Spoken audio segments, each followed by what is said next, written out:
ಎಲ್ರಿಗೂ ನಮಸ್ಕಾರ. ಸೊ ನೀವು ಈಗೇನು ವಿಡಿಯೋದಲ್ಲಿ ನೋಡ್ತಾ ಇದ್ದೀರಲ್ವ, ಇದು ಹೊನ್ನಾವ ಕ್ಷೇತ್ರ ಶ್ರೀ ರಾಘವೇಂದ್ರ ಸ್ವಾಮಿ ಮಠ. ಸೊ ನಾನು ಕೂಡ ಇವತ್ತು ಭೇಟಿಯನ್ನು ಕೊಟ್ಟಿದ್ದೆ. ಇಲ್ಲಿ ಹೋದ ತಕ್ಷಣ ಒಂಥರ ಪಾಸಿಟಿವ್ ವೈಬ್ ಅಂತಲೇ ಆಯಿತು ಅಂತಲೇ ಖಂಡಿತವಾಗಿ ಕೂಡ ತಪ್ಪಾಗೋದಿಲ್ಲ. ಸೊ ಇಲ್ಲಿ ನೋಡಿ, ಸುತ್ತಮುತ್ತ ಕಾಯಿಗಳು ಎಷ್ಟು ಚೆನ್ನಾಗಿ ಕಂಡು ಬರ್ತಾ ಇದ್ದಾವೆ. ಇವೆಲ್ಲವೂ ಕೂಡ ಭಕ್ತಾದಿಗಳು ಕಾಯನ್ನು ಅವ್ರ ಹರಕೆಯನ್ನು ತೀರಲಿ ಅಂತ ಕಟ್ಟಿರುವಂಥದ್ದು. ನೋಡಲಿಕ್ಕೆ ತುಂಬಾ ಚೆನ್ನಾಗಿದೆ ದೇವಸ್ಥಾನ. ಸೊ ಹಾಗೆ ಇಲ್ಲಿ ನಾವು ಹರಕೆ ಮಾಡಿಕೊಂಡು ಕಾಯನ್ನು ಕಟ್ಬೋದು. ಹಾಗೆ ಗುರುಗಳು ನಿಮಗೆ ಕಾಯಿ ಕಟ್ಟಬೇಕಾ ಅಥವಾ ತುಪ್ಪದ ದೀಪವನ್ನು ಹಚ್ಚಬೇಕಂತ ಸರಾಗವಾಗಿ ಹೇಳ್ಕೊಡ್ತಾರೆ. ಸೊ ತುಂಬ ಚೆನ್ನಾಗಿ ಪೂಜೆಯನ್ನು ಕೂಡ ಮಾಡಿಕೊಡ್ತಾರೆ.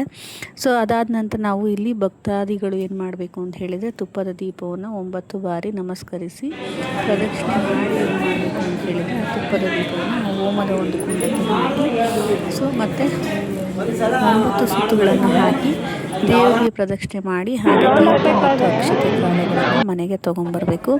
ಸೊ ಈ ಅಕ್ಷತೆ ಕಾಳು ಅಂತನ್ನುವಂಥದ್ದು ತುಂಬ ಚಿನ್ನಕ್ಕೆ ಅಲ್ಲ, ಚಿನ್ನ ವಜ್ರಕ್ಕೆ ಸಮ ಅಂತಂದರೂ ಕೂಡ ತಪ್ಪಾಗೋದಿಲ್ಲ. ಯಾಕೆ ಅಂತ ಹೇಳಿದರೆ, ಸೊ ಆ ಒಂದು ಅಕ್ಷತೆ ಕಾಳಿನಲ್ಲಿ ರಾಯರ ಒಂದು ಆಶೀರ್ವಾದ ಇರುತ್ತೆ. ನಾವು ಏನೇ ಕೇಳ್ಕೊಂಬಂದರೂ ಕೂಡ ಆ ಕೆಲಸ ಸಕ್ಸಸ್ಫುಲ್ಲಾಗಿ ಆಗುತ್ತೆ ಅಂತ ಅನ್ನೋದು ನಮ್ಮೆಲ್ಲರ ನಂಬಿಕೆ. ನನ್ನ ನಂಬಿಕೆಯೂ ಕೂಡ ಹಾಗೆ. ಎಲ್ಲೆಲ್ಲೂ ಕೂಡ ರಾಯರಿದ್ದಾರೆ. ಒಟ್ಟು ನಮಗೆ ಬೇಕಿರೋದೇನು ಅಂತ ಹೇಳಿದರೆ, ನಾವು ಯಾವುದೇ ದೇವಸ್ಥಾನಕ್ಕೆ ಹೋಗಲಿ ನಾವು ನಂಬಿಕೆಯನ್ನು ಇಟ್ಟು ಹೋಗಬೇಕು.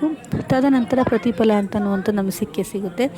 ಯಾರ್ಯಾರೆಲ್ಲ ಇದ್ದೀರಾ ಹೊನ್ನಾವ ಕ್ಷೇತ್ರಕ್ಕೆ ಬರಬೇಕು ಅಂತಂಥವ್ರು ದಯವಿಟ್ಟು ನೀವು ಕೂಡ ಒಂದ್ಸರಿ ಹೋಗಿ. ಬೆಂಗಳೂರಿನ ನೆಲಮಂಗಲದಲ್ಲಿ ಇದ್ದು ಅಲ್ಲಿ ನಾವು ತಾವರೆಕೆರೆ ಬಸ್ ಹತ್ತಿದ್ದು ಹೊನ್ನಾಗಡ್ಡೆ ಅಂತ ಒಂದು ಊರಲ್ಲಿ ಇದ್ದು, ಮತ್ತು ಮುಂದೆ ನಾವು 2 ಕಿಲೋಮೀಟರ್ ಅಲ್ಲಿ ಆಟೋ ಬಸ್ ಇರ್ತದೆ. ಆಟೋದ ಮುಂದೆ ನಾವು ಅಲ್ಲಿ ಹೋಗಿ ತಲುಪಿ ದೇವಸ್ಥಾನದಲ್ಲಿ ಪೂಜೆಯನ್ನು ಮಾಡಿಸಿ, ಯಾರಾದರೂ ಕಾಯಿ ಕಟ್ಟಬೇಕು ಕಟ್ಬೋದು. ಗುರುಗಳು ಹೇಳ್ತಾರೆ ಕಾಯಿ ಕಟ್ಟಬೇಕಾ ಮತ್ತು ಅಥವಾ ತುಪ್ಪದ ದೀಪವನ್ನು ನಾವು ಹಚ್ಚಬೇಕಾ ಅಂತ.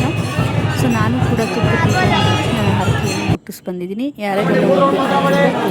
ಸೊ ಎಲ್ಲರೂ ಕೂಡ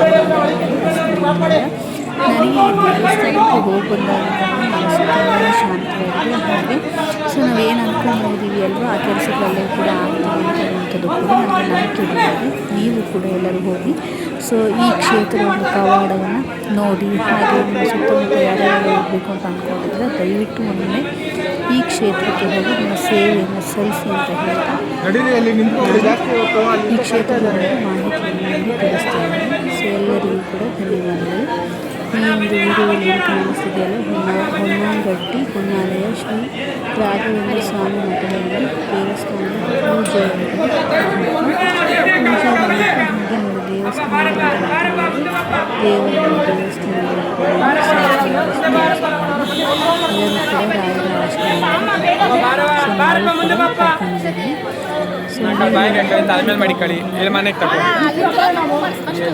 ಎಲ್ಲರೂ ಕೂಡ ರಾಯರ ಎಲ್ಲರೂ ಕೂಡ ಮಾಡಿ ಅಂತ ಹೇಳಿ ನನ್ನ ವಿಡಿಯೋವನ್ನು ನಡೆಸ್ತಾ ಇದ್ದೀನಿ.